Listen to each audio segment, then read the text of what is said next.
Hello YouTube, it's Carlos the Rook, and I want to analyze a couple of games that I played. Uh, the first one against a user named DumbBluck626. He was rated like 1990, and I was rated like 2015. So we're gonna start the review. Hold on, before we start the review. So I played at 90% accuracy, and he played at 80.3. I had 6 best moves, he had 7. I had 2 mistakes, and he had 1 blunder. I played at 2450, he played at 2300.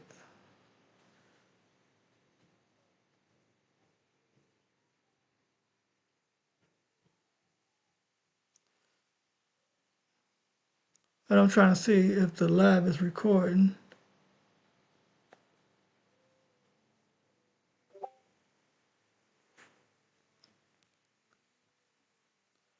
So I started off with E4. He responded knight F6. So this is the is it the Nim? No, Alakan. This is the Alakan defense. So the move here is to push E5 and hit the knight.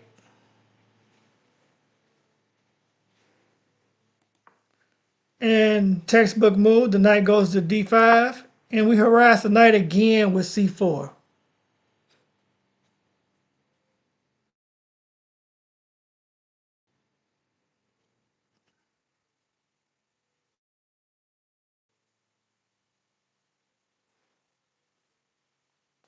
So the knight has to move again. And the best square for the knight is knight B6. And so that's 3 moves in the opening that black plays with the knight. So next I go D4, taking space in the center. And black goes D6, challenging the pawn. I capture, and he captured back. This is all textbook. And here at knight C3, what you want to do as white is set up like a queen's gambit structure. So we're coming on with that. But unlike the queen's gambit, you're going to have a knight on the B6 square, which is going to try and make its way back over to the king side. So G6, getting ready to find Keto the bishop. And knight F3 to protect that pawn. Bishop G7. Now he wants to castle. And I go bishop E3, overprotecting the pawn. Black castles. And this is the first inaccuracy. I go bishop D3. And my idea was to develop the bishop and then castle king side and go queen D2. Then maybe rook C1. But Stockfish says this is an inaccuracy. It wants rook C1 right away. I'm not sure why. And now he goes bishop G4, pinning the knight. I ignore the pin and castle because my E4 pawn is protected. My D4 pawn is protected. And now you go knight C6. And I think his idea here, which I missed, was to go knight B5, harass the bishop, and try and steal the C4 pawn. So I dropped the bishop back this way, trying to make sure the pawn was protected. All I had to do was hit H3 and run the bishop off, and I hold my material balance. Now he captures.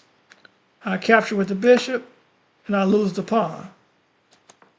So I figured I'll go queen B3 and get some initiative. I'm down a pawn. I got to play aggressive. I can't be passive. He takes the bishop. I figured he'd do that. I take back. Now I got an open F file to work with for my rook. And here he plays B6, which is an outright blunder. He just blundered that knight was not protected. So bishop captures C6. The rook come over to C8, hitting the bishop.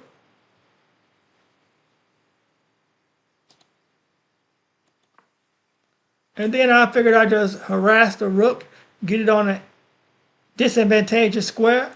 So the rook go to c7, and I retreat my bishop.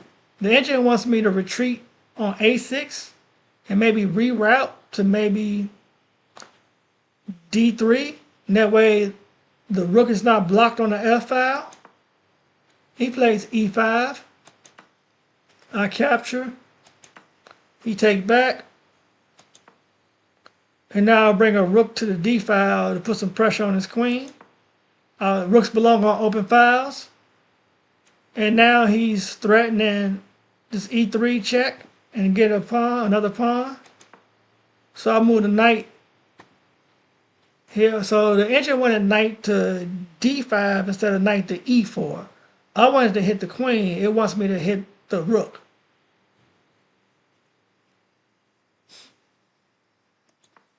So the queen fades back. And now I go knight c3. And now my idea is to go to d5 and fork the rook and queen. And here he steps his king over because he wants to go f5, e4, hitting at the bishop. And the king is pinned on that diagonal. But that allows the fork, knight d5. He moves his queen out the way. And I take the rook. I win the exchange. And now my idea is just to double up rooks on the d file and get a rook on his second rank. To put a rook on d7. And now he's proceeding with his f5, e4 idea. I just move my rook over. And now I get the rook on d7 like I want. He fades back. And I take the pawn. And here he played rook f3 and resign. Because rook d8 was coming, check, and taking the queen. So I felt like he made some positional errors and then a tactical blunder in the opening. And I took advantage of it. Then I got the fork and won the exchange. And I just never let my foot off the gas. So that was the first game. Let me see if I can find the second game I want to share. I gotta go to my history.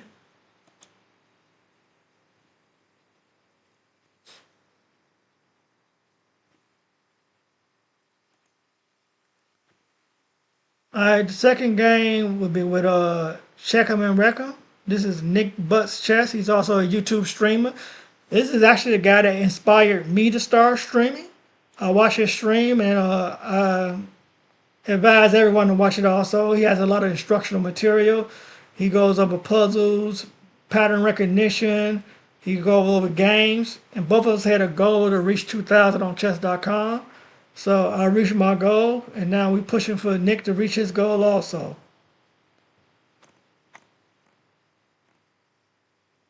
So we're going to hit game review. So I played at 80% accuracy. He played at 78. Just a second. Let me see if I can share a link, and if he's available, get him in the chat.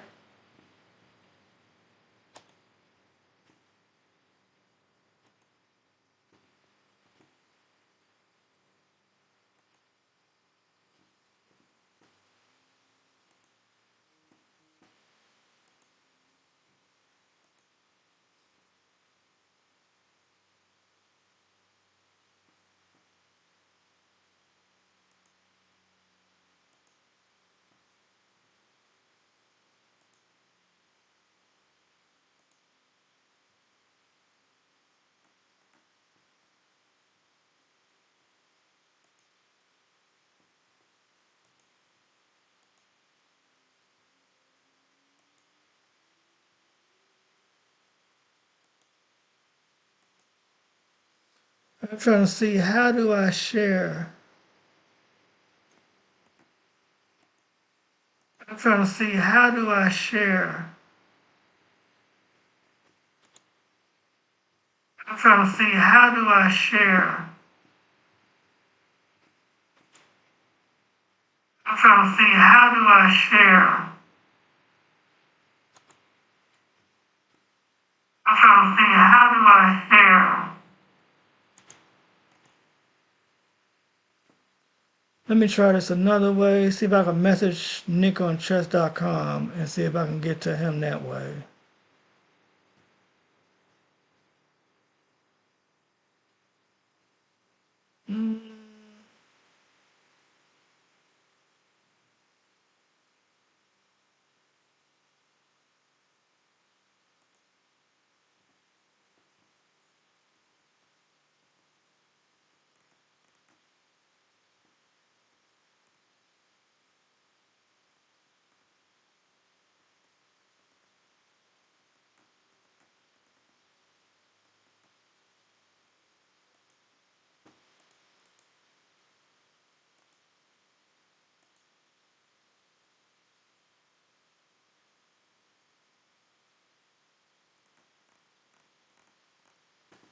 Alright, I sent him the link on chess.com. So if Nick's available, he can jump into the stream. If not, I'll be reviewing the game myself.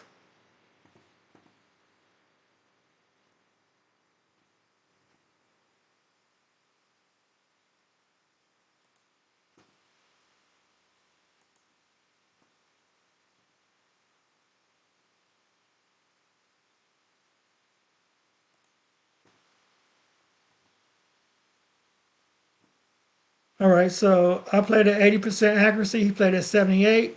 I played 2 great moves, 13 best moves, he played 11 best moves. I had 5 mistakes, he had 4 mistakes. I had 5 misses, he had 2 misses. I had 1 blunder and he had 2. I played at 2000 level, he played at 1900 level. So I start off with e4.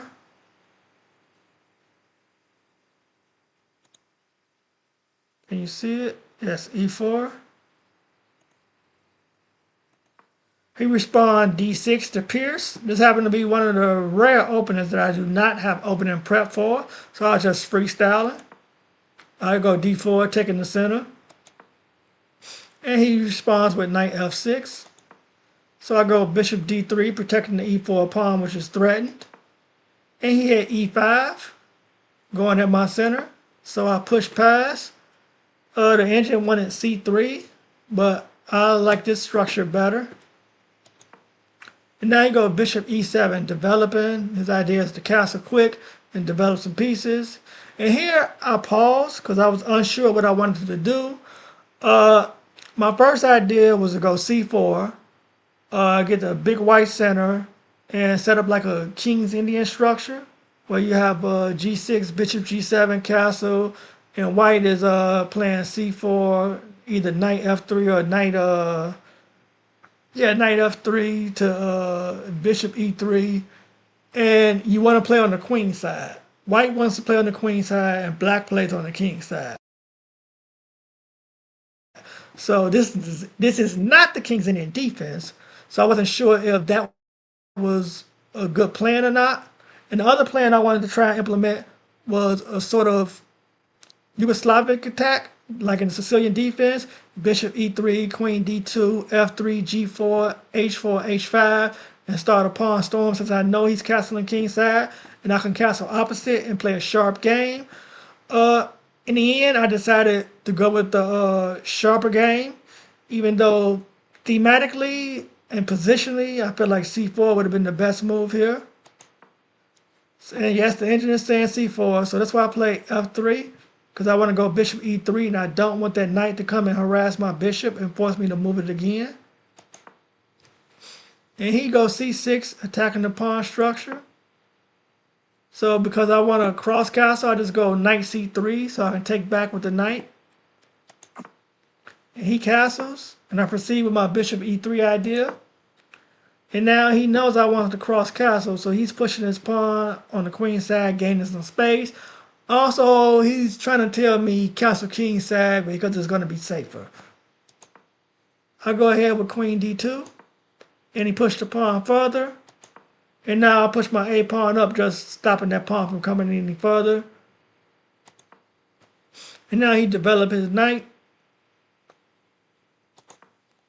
And I develop my knight, so now at this point I can castle either way, depending on what he plays and how the situation goes. If he plays b5 here. I don't think b5 is a move because I can just take right here and then b5 falls next. So I think c5 followed. Yeah, c5 would have been a better move maybe. And then you're going to have to find some way. c5, b6, bishop a6 to trade the light square bishops. That would have been an idea. He plays queen c7. I guess he wants to line the queen up to where he believes my king's going to be. But I'm not sure if queen c7 is the right move here. And I'll go ahead and cross castle. And now he goes knight c5, which is a really good move. He's going to take my queen off the diagonal with the bishop. But it's not really a great threat. I can capture. I'm not going to capture with the pawn because then that opens up my king. I can just take it with the queen, and then from there I can move my queen to wherever I want it. So I go ahead with g4, launching my attack. He captures. I capture back with the queen. And here he goes knight d7. And I felt like that move was just really, really wrong because I'm starting a pawn storm already. You don't have your pawns coming yet, and you moving the defender away from the king. The engine wanted c captures d and open up a file. You want the c file open. So you should be treating this like a Sicilian defense. In the Sicilian, the c file is open and black has counterplay down on the c file. So you're going to take a pawn storm. The antidote to a kingside pawn storm is open up the center and counterattack. You can't just sit back and let me rush the pawns. So I'll go with h4. The engine wanted king b1. And now he goes c5. And I go g5 here. It wanted me to bring the knight. Yeah, that would have been a great move. Knight to g3 with the idea of f5. Maybe even provoking a weakness because I want to provoke a pawn push so I have a lever. And now he goes b6. And I bring my knight to b5, hitting the queen. And basically I'm just using the knight to stop these pawns from pushing. The queen falls back to d8. And I go h5. And h5 is wrong because it drops this g-pawn. Even though it's not a big deal because it gives me an open file, it drops it, forces trade of bishops with check. So bringing a rook over, securing this would have been better. And now he pins the knight. I should have just ignored the pin because there's no pressure there. Because if you take the knight, I take back with my queen. He has no real pressure. So I should have put the rook to g1 and protected the pawn. But I moved the knight and it's a blunder because I left the pawn hanging. He takes it. I take back. He takes with check. And I step over king b1. It wanted me to block with the queen, but I did not want to trade queens. I'm the higher rated player, and I felt like in order to get a good attack, I wanted the queen on the board. So he fought back queen h6. That was a mistake. You just putting the queen on the bad square. So the queen is just off on this side of the board, not really doing anything. And he said in his stream that he wanted to protect the king. Queen e7, it protects this pawn, protects this knight, and if you need to, you can go f6, and the queen protects your g7 square from the second rank. He goes rook g1. I go rook g1. I want my rooks over here lined up. And he steps his king over, trying to get out of the line of fire. And I go queen b1, and my idea is either queen h3 or queen g2, just doubling up pressure on the g file. And the engine wanted me to take the pawn. I see the pawn free, but I don't want it because I don't want to play on the queen side. I'm mounting an attack on the king side. And he puts the rook over on the g file to protect the square. I put the queen here, and the engine wanted me to go queen c4 and just reinforce the knight and take the pawn. So he bring another rook over to the f file, and I'll bring a knight to harass the bishop. I just wanted to hit the bishop and force the bishop to move, see where it goes. And he bring a knight to b8. So this is a really passive move. Bringing a knight here to protect the bishop. He's leaving the bishop hanging so I can take the bishop. So I could have went, I thought he would go bishop b7 maybe. The engine is saying bishop c4 would have been better, because the bishop would have been more active on c4, putting pressure on the king side and hitting the diagonal this way.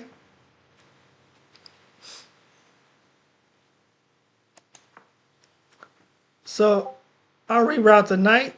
I want to bring the knight to g4. So I learned this from Jeremy Silman's Reassess Your Chess, to make backward moves with the knight to a better position. The engine just wants me to take the pawn because I'm down a pawn. But I'm not pawn grabbing in this game. I'm trying to mount an attack. So I want the knight to d1, to f2, to g4. Just get it on a better square. I want it to the king side. So now he moves his bishop, and he's protecting that g4 square. I go ahead and bring my knight over. And now he goes f5. The engine just wanted queen f6 to centralize the queen, to get the queen to a better square. And now I decide I want to trade queens. I think I'm short on time here. Yeah, I'm down to 2 minutes. And so here I felt like I'm a stronger player. He's playing very good. He's up a pawn. We're going towards an endgame. And let's trade queens, go into an endgame. I'm very strong on the endgame. And let's just see what happens in the endgame with an attack going. My king is very safe. His king is boxed in. And if I can get a knight to that f7, it's a smothered mate. So he trade queens. He takes the pawn. I can't take with this pawn because my knight's hanging. I saw that. So I take with the knight. I know I'm giving up a pawn, but I also get a pawn this way and break up his chain. He takes the pawn. The engine wanted him to just go h6, hitting at the rook. I take back. Now the smothered mate idea is in the air. If I can just get this rook off this file. And now he's trying to push this pawn. But the pawn's going nowhere. I could just take it with the knight if I wanted. And actually what I was thinking, this was actually, you're not going to believe it, but this was a finger slip. I played the rook to h4. I actually wanted to play the h3 and see if I could get this rook to capture me, and then I can get the smother mate. But that would have been a blunder because the bishop could have just took the rook for free. So I got lucky here and moved the rook to the wrong square that I intended to move it to. And it happened to be a safer square than where I wanted to move it. Because if I would have played rook h3, then the game would have just been lost. So now he plays the h6 idea. And I put the rook behind the pawn. Rooks belong behind past pawns. He pushed it further. And the engine wanted me to take that pawn, but once again, I'm not concerned with that pawn. I want this pawn here. He moved his knight out up to hit my rook. And it's giving me a great move for bringing the rook right here on this rank. Rooks belong on the second file. I'm putting pressure that way. And he moves his knight to f6, hitting my other rook. And now I take the pawn. He takes back. We exchange rooks. He takes another pawn. The engine wanted the bishop to go here. And now I check them. It wanted me to go with the knight to A8. What does that do? Knight to A. Oh, it want me to pawn grab.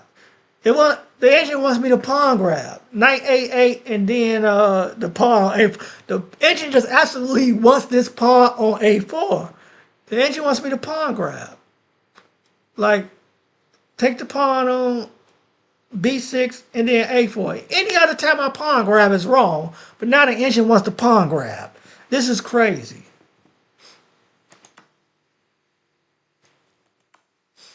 So I go knight F7 check, hitting the king. The king steps up. It has a square now. And now I start pushing this D pawn. The knight comes back to block the square. I bring the rook up, trying to help escort. And he played rook F8. He's just playing a stalling move. He's down to 17 seconds. I'm at 25. And here I play the knight to E5. My idea is to push here. And here he blundered. Rook G8. He was supposed to play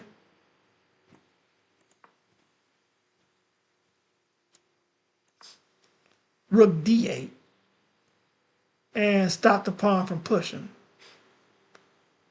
And the engine wanted me to play Knight E6. The bishop captures.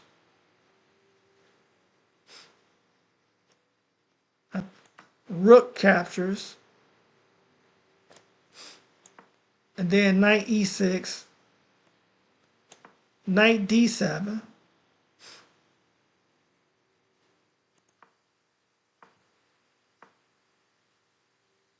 So that's the line the engine wanted. And it gives black has an advantage? Wow. Oh, because black got more pawns. Black got an extra pawn, and he can start pushing these pawns maybe? That's why black has an advantage? And the thing is, like, how you got the knight is blockading the pawn. How is white getting in? Like, how is white making progress? That's the whole thing. How are you making progress? I don't think you is. So, if he'd have played the rook to D8, the position holds. Not only does it hold, black has an advantage. So because he played rook G8, it allowed D7 move. He took with the knight. I took back with my knight. He took with the bishop. I took with the rook. And here, it's only giving white a 0.81 advantage. That's not even a lot of advantage. It's like black still has a huge advantage. And here he played H5. I went knight D5 and the game timed out. And the whole idea behind knight D5, I was trying to go knight F4 and hit the pawn, stop the pawn. But there's also knight F6 here, checking, and the pawn can't take because it's pinned, and that's a fork on the king and the rook. So that pawn can't push any further. So I got really, really lucky in this game. I played really poorly, but because I pushed at the end, I ended up getting my opponent in time pressure. We both was in time pressure, and I played a little better than he did in time pressure, and I ended up winning. All right. That's the end of the two games I'm going to analyze today. Thank you for watching. Have a nice day. Hit the like button if you haven't already. Subscribe to the channel. Tell your friends and family about it. And let's grow the channel. Thank you so much. Have a nice day. Bye.